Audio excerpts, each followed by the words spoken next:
আমাক যেনেকৈ ভগৱানে এটা জীৱন দি এই পৃথিৱীত পঠিয়াইছে তেনেকৈ নেচাৰবোৰৰো এটা জীৱন আছে ভগৱানে নেচাৰবোৰকো এটা জীৱন দি পিনি এই পৃথিৱীত পঠিয়াইছে তো আমি মানুহ হিচাপে আমাৰ দায়িত্ব কি হয় আমি যাতে নেচাৰক ভালকৈ ৰাখিব পাৰোঁ কিন্তু আমি সেইটো কাম কৰিছোঁ জানো নাই কৰা আমি নেচাৰক কি কৰিছোঁ ডেষ্ট্ৰয় কৰিছোঁ নিজৰ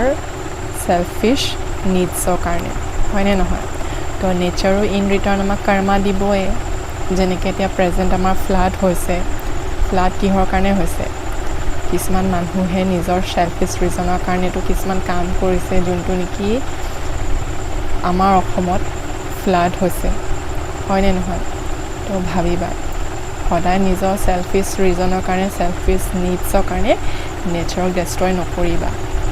নেচাৰৰ যোনটো কৰ্মা হয় সেইটো দুগুণ তিনিগুণ বহুত বেছি হয় নিজে দেখিছে হয়নে নহয় তো যিমান পাৰা নেচাৰক ছেভ কৰিবা অ'কে মনত ৰাখিবা